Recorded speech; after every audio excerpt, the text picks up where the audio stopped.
Friends, welcome to my channel Mahila Toofan. दोस्तों, आज का मेरा टॉपिक है जितिया व्रत कब है और जितिया व्रत को हम जीवित पुत्रिका व्रत भी कहते हैं। तो जीवित पुत्रिका व्रत का पारण कब है, ये व्रत किस दिन है और इसका समय शुभ मुहूर्त क्या है। तो चलिए आज की वीडियो शुरू करते हैं। तो दोस्तों, जैसा कि हम सभी जानते हैं कि पंचांग के अनुसार अश्विनी मास के कृष्ण पक्ष की अष्टमी तिथि को ये व्रत मनाया जाता है। तो चलिए जानते हैं कि अष्टमी जो तिथि है वो कब शुरू हो रही है। तो दोस्तों, 28 सितंबर के सायंकाल 6:16 पर अष्टमी तिथि शुरू हो रही है और दोस्तों अष्टमी तिथि समाप्त होगी 29 सितंबर रात्रि 8:29 पर। हमें जो है अष्टमी तिथि के अंतराल में ही पूजा उपवास करना है, यही शुभ मुहूर्त है। दोस्तों, ये व्रत 3 दिनों का होता है। 28 को नहाय खाए है और 29 को निर्जला निराहार जितनी भी माताएं हैं वो व्रत करती हैं। ये व्रत तो वही स्त्री करती हैं जो पुत्रवती हैं या जिनकी बेटियां भी हैं। पहले तो सिर्फ पुत्र होने पे ही ये व्रत किया जाता था, लेकिन अब पुत्री होने पर भी महिलाएं व्रत रखती हैं। अब हम बिहार में कैसे जितिया व्रत को मनाते हैं इसके बारे में बात करते हैं। मैं बहुत अच्छे से बहुत कम शब्दों में मैं आपको बताऊंगी कि बिहार में हम लोग कैसे इस व्रत को मनाते हैं। तो जितनी भी माताएं होती हैं जिनके पुत्र या पुत्री होते हैं, तो वो माताएं जो हैं वो नहाए खाए भी हम लोग भोजपुरी में बोलते हैं।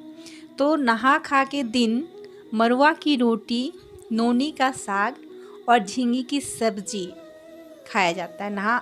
अच्छे से स्नान करने के बाद हम पूजा पाठ जो करते हैं नित्य प्रतिदिन करने के बाद हम नहा खा में जो फर्स्ट खाते हैं, पहला जो खाना खाते हैं, मुंह में निवाला डालते हैं, वो मरुआ की रोटी रहती है, नोनी का साग होता है और झींगी की सब्जी होती है।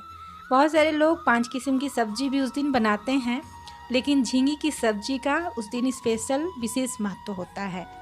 फिर 29 सितंबर को जितिया ईश्वर पड़ा है 2021 में।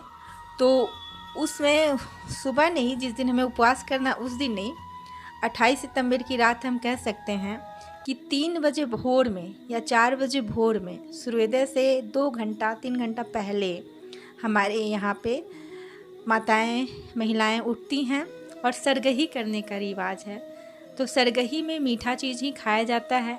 उसमें हम लोग पुआ उस दिन बनाते हैं। हम लोग 28 तारीख को ही पुआ बना लेते हैं, या बहुत कोई रोटी भी बनाते हैं जो एक तरफ से नहीं पलटते हैं, अपना अपना नियम है। लेकिन पुआ भी बनाते हैं हम लोग, बहुत लोग पुआ ही बनाते हैं। तो हम लोग झींगी के पत्ते में, बहुत लोग नेनुए का पत्ते का भी इस्तेमाल कर लेते हैं, लेकिन झींगी का पत्ता में ही विशेष महत्व है, नियम है। तो उसी में हम लोग जो भी सरगही खाते हैं, तो पुआ का टुकड़ा हुआ या रोटी हुई और झींगी की सब्जी के साथ हम लोग अपने जो पूर्वज लोग हैं, पितरी लोग बोलते हैं, तो पूर्वज लोग, उन्हें हम झींगी के पत्ते में छत्ते पे या छज्जे पे उनके लिए हम सरगही में से निकालते हैं, उन्हें चढ़ाते हैं। और चील सियारन को भी हम लोग झींगी के पत्ते में ही चढ़ाते हैं। अगर दही चिवड़ा खा रहे हैं मॉर्निंग में सरगही के समय, तो उसी में से चढ़ा देते हैं। और उसके बाद हम लोग जो जितवाहन भगवान हैं उनके नाम पे भी झींगी के पत्ते में निकाल देते हैं। तो इस तरह से हम लोग निकालने के बाद भगवान को प्रणाम करके तब सरगही करते हैं और पानी भी उसी समय पी लिया जाता है। और ये जो सरगही करने के पहले हम लोग जो है दातून, नीम का दातून में तो टेस्ट आ जाता है, सखुआ का दातून से हम लोग उस दिन दांत साफ करते हैं। उसके बाद सरगही करते हैं। और सरगही करने के बाद हमें दिन भर निर्जला बिना भोजन के व्रत रखना होता है। और शाम के समय में हम जितवाहन भगवान की पूजा करते हैं। मिट्टी से ही बहुत लोग बनाते हैं चील सियारन को, जितवाहन भगवान को। उसके बाद उनकी पूजा की जाती है। और ऐसे तो सूर्य भगवान का भी इस व्रत में उनको भी स्नान कराया जाता है और उनकी प्रतिमा स्थापित करके बहुत लोग पूजा करते हैं। तो इस तरह से पूजा होती है। पूजा में खीरा ऋतु फल तो ऐसे चढ़ता ही है, हम लोग चढ़ाते हैं, लेकिन पान कसेली जो भी मतलब ऋतु पर नारियल वगैरह से चढ़ाते हैं, लेकिन खीरा का विशेष महत्व है। कुछ चढ़ाए चाहे ना चढ़ाए, खीरा जरूर जितवाहन भगवान को चढ़ाएं आप लोग, और धूप दीप से उनकी आरती करें, पूजा करें, दिखाएं और मिठाइयाँ उनको चढ़ाएं। इस तरह से आप जितवाहन भगवान की पूजा करें। और उसके बाद अष्टमी जब ख़त्म होती है तो शुभ मुहूर्त, जैसे कि मैंने इस वीडियो में बताई है पहले ही, तो शुभ मुहूर्त अष्टमी में ही पूजा करने का है। उसके बाद जैसे ही नवमी चढ़ता है तो उस समय हमें पूजा नहीं करनी चाहिए।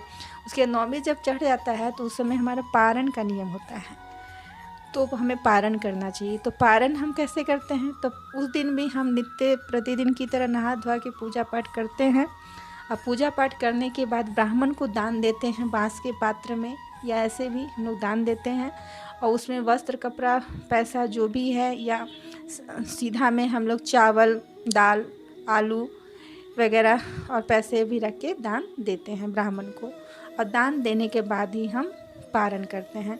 तो इस तरह से हम लोग इस व्रत को करते हैं। तो इस व्रत में जो झींगी का पत्ता है उसका बहुत महत्व है। तो झींगी का पत्ता पहले ही 28 को ही आप कहीं से खोज लें, सर्च कर लें, मिल जाता है तो अच्छा, नहीं तो 99 के पत्ता में भी आप काम कर सकती हैं, चला सकती हैं।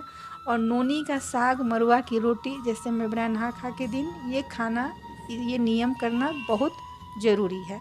और पूर्वजों के लिए जो या चील सियारन के लिए जो हम लोग निकालते हैं सरगही के टाइम में, बहुत कोई नहा खा के दिन भी निकालते हैं, तो ये नियम का भी पालन करना बहुत ज़रूरी है। जितना ही हम श्रद्धा से, भक्ति से इस नियम का पालन करें तो इसका प्रभाव हमारे बच्चों पे पड़ता है। कहता है ये व्रत जो माताएं बहुत श्रद्धा और निष्ठा से करती हैं तो उनके बच्चों की प्राणों की रक्षा होती है, सौभाग्यशाली होते हैं और अपनी लाइफ में प्रगति करते हैं। तो अपनी संतान की भाग्य उदय के लिए और उनके प्राणों की रक्षा के लिए माँ जो है, माताएं जो हैं, जितिया व्रत रखती हैं।